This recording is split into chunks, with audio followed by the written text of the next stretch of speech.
Start. आज आपण घरच्या घरी केक बनवणार आहोत. पण ह्या केकचे वैशिष्ट्य म्हणजे हा आपण कचऱ्याच्या चुलीवर तयार करणार आहोत अंगणामध्ये छान. आणि त्याच्यासाठी मी प्रयोगानुसार तयार केलेली चूल, माझा हा प्रयोग आहे, त्यानुसार तयार केलेली ही कचऱ्यावर चालणारी चूल आहे आणि त्यात आम्ही आज हा केक बनवणार आहोत. ह्या केकचं वैशिष्ट्य म्हणजे खेड्यापाड्यात अंगणामध्ये अंगण असतंच आणि कचरा भरपूर पडत असतो.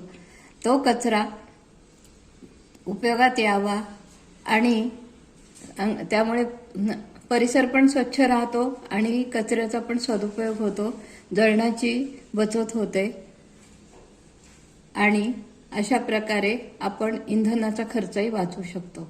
आपल्यापर्यंत गॅस येण्यासाठी कितीतरी डिझेल वगैरे वाया जातं, त्यापेक्षा आपला हा निसर्गाने दिलेला पालापाचोळा कचरा आपल्याला सहजगत्या मिळतो आणि त्याचा सदुपयोग होतो.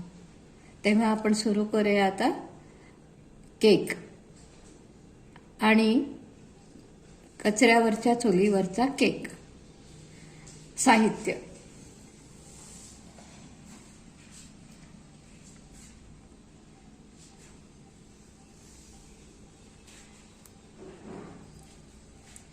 पिठी साखर,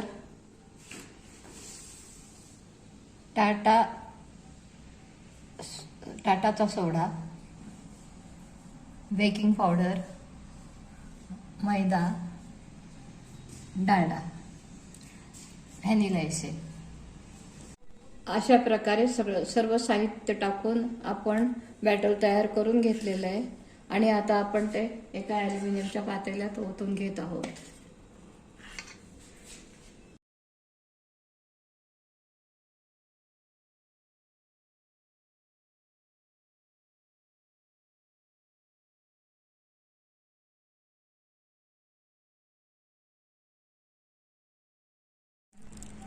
ही आपली कचऱ्यावरची चूल मी माझ्या प्रयोगाने तयार केली आहे.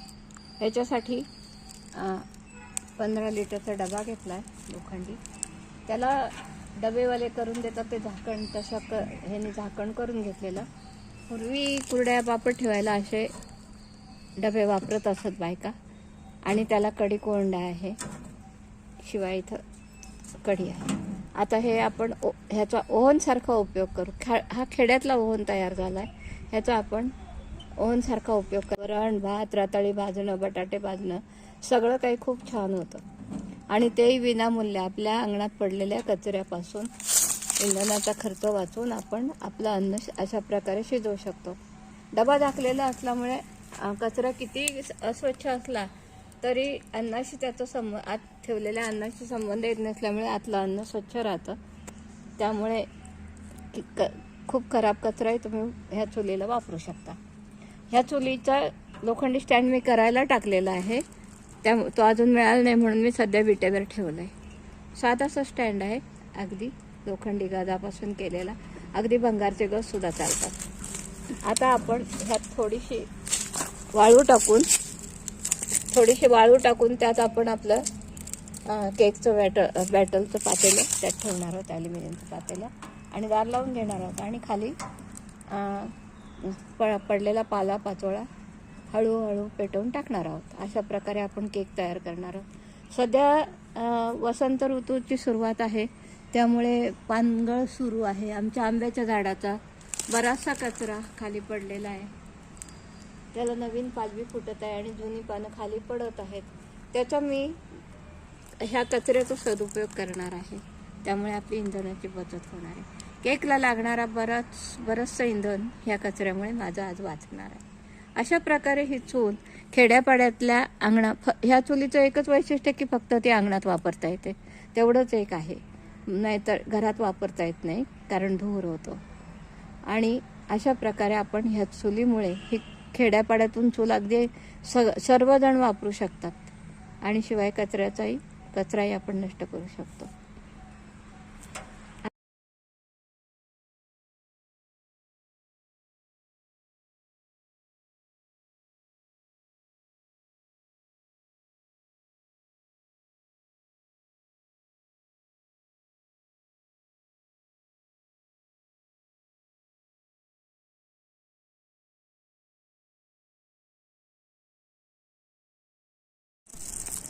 बोल.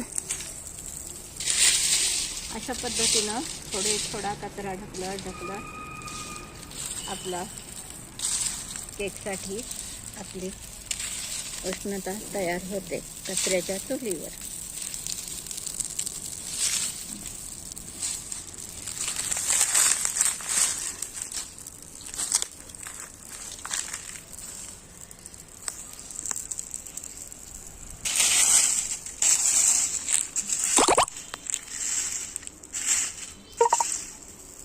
Talk back on camera. थंडीच्या दिवसात तर हा केक अंगणात करायला खूपच मजा येईल, कारण शेकोटीसारखं येते जवळ बसून उबदार पण वाटेल. म्हणजे अन्न पण शिजेल कचऱ्यावर, तिहेरी फायदा.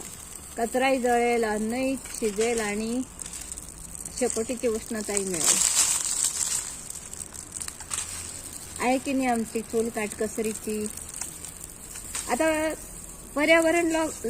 पर्यावरणवादी काही जण म्हणतील सुद्धा, अमेरिकेसारखे देश वगैरे, की अरे तुम्ही चुली वापरून पर्यावरण बिघडवताय. आधीच तर पृथ्वीचं पर्यावरण बिघडलेलं आहे. अहो पण आमच्या एवढ्याशा चुलीनं काय पर्यावरण तुमचं बिघडणार आहे फार. तुमच्या मोठ्या मोठ्या जंगलांच्या आगी बघा, असं मी अमेरिकेला विचारू शकेन. आधी त्याचा विचार करा की तुमची जंगलं किती जळतायत आणि किती उष्णता निर्माण होते. त्यापुढे आमच्या ह्या चुलींची उष्णता फारच कमी आहे.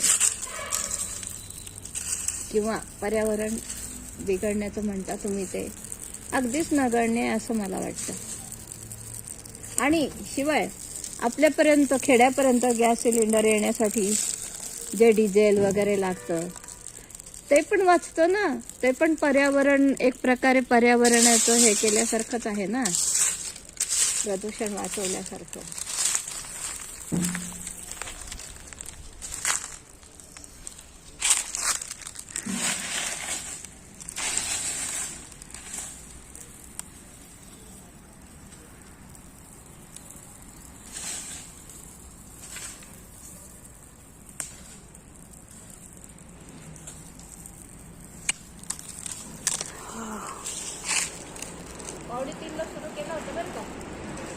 Shutter button.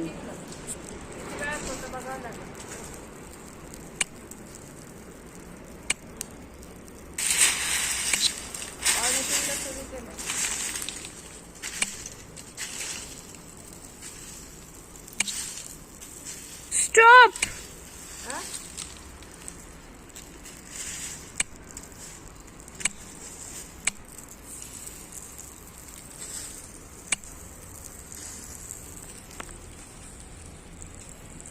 आता चुलीत कचरा टाकणं बंद केलंय. केक आपला झाला असणार. आता आपण डब्याचं झाकण काढतोय आणि अलगद आतील केकचं पातेलं आपण काढून घेत आहोत. अशा प्रकारे आपला केक तयार झालेला आहे. आणि कचऱ्यावरच्या चुलीचा केक असं याला आपण म्हणू शकतो.